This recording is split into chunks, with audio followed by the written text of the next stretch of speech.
नमस्कार दोस्तों, मेरे YouTube चैनल में आज फिर आपका स्वागत है। आज मैं चर्चा करूंगा उस इशारे के बारे में, उस साइन के बारे में और उस वाक्यांश, उस फ्रेज के बारे में जो कि समय के चलते अपमानजनक माना जाने लगा, अश्लीलता भरा माने जाने लगा और जिसके के लिए अपराध समझा जाने लगा और जिसकी सज़ा भी मुकर्रर हुई। इससे पहले मैं ये चाहूँगा कि आप मेरे साथ इस वीडियो के अंत तक बने रहें और तो मेरे YouTube चैनल के लिए अगर आप नए हैं तो आप मेरे YouTube चैनल को तुरंत सब्सक्राइब कर लीजिए। नीचे एक लाल बटन दिया गया है, उसको दबा दीजिए। उसके दबाते ही एक बेल आइकन की आकृति आएगी, उससे भी दबा दीजिए ताकि मेरा हर वीडियो आपको जल्द से जल्द मिल जाए। Thank you very much. तो चलिए दोस्तों, शुरू करते हैं। वो इशारा और वो वाक्यांश, वो फ्रेज क्या था और उसको अपमानजनक माना गया और उसको अपराध की श्रेणी में रखा गया। भारतीय कानून, इंडियन पिनल कोड के सेक्शन 509 में इसको, उस इशारे को अपराध माना गया।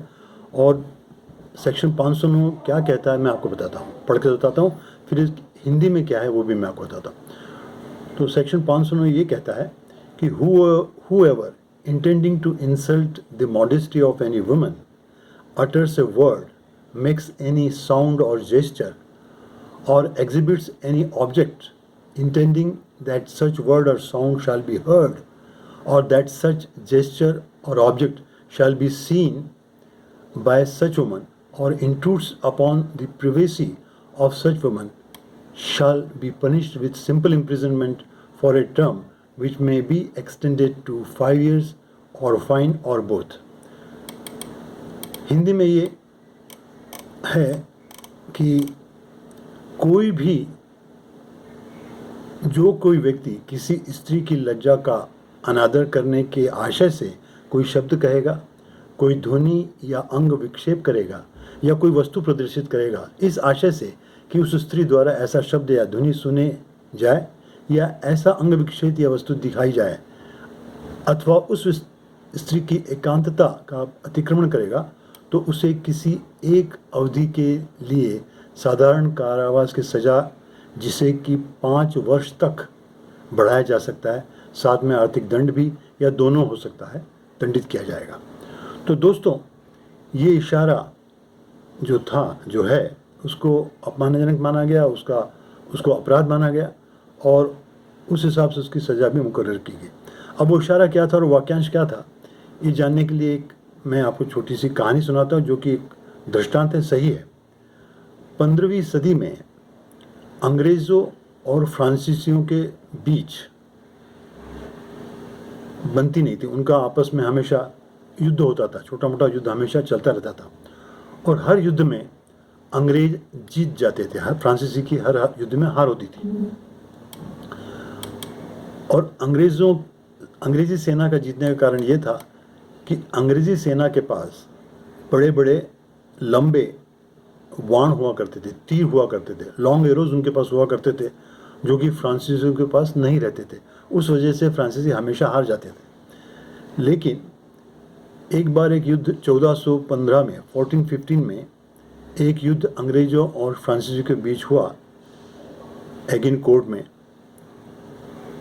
युद्ध के पहले फ्रांसीसियों ने ये तय कर लिया कि अगर तो वो अंग्रेज़ों से ये युद्ध जीत जाते हैं तो वे अंग्रेज़ों की मिडिल फिंगर काट देंगे ताकि वो लंबे बाण चलाने के काबिल ना रहें। अंग्रेज़ों को भी ये बात मालूम पड़ गई थी, तो अंग्रेज़ों ने ये युद्ध बड़े दमखम से लड़ा। बड़े बड़े लंबे उनके पास तीर थे, उससे वो दोनों लड़ा और उस युद्ध में अंग्रेज़ों की जीत हुई।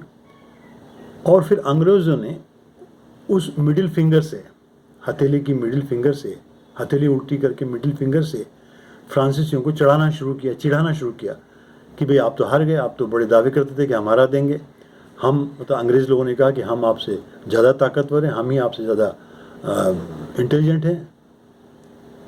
ये कह के वो फ्रांसीसियों को चिढ़ाने लगे उंगली से। हालांकि मैं आपको समझाने के लिए बता रहा हूँ किस तरह से वो उंगली चिढ़ाते थे। इस तरह से कह के दिखाते थे।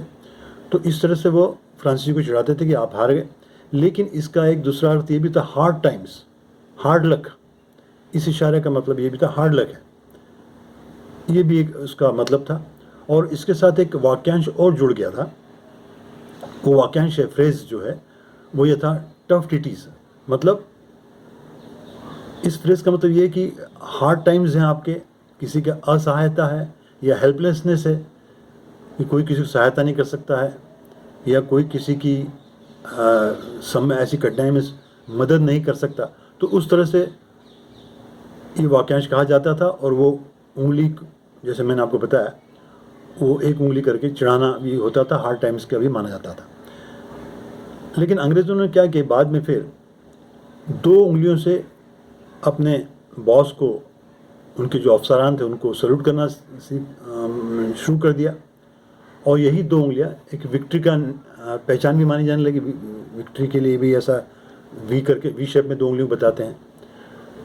लेकिन समय चलते चलते ये जो हथेली उल्टी करके मिडिल फिंगर दिखाना, ये अश्लीलता के घेरे में आ गया, इसको अपमानजनक माना जाने लगा।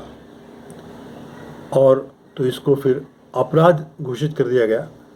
तो अब किसी भी महिला को अगर ऐसी इस तरह से मिडिल फिंगर, हथेली उल्टी करके मिडिल फिंगर दिखाई जाती है, तो इसको अपमानजनक माना जाता है, उस महिला की बेइज्जती समझा जाता है।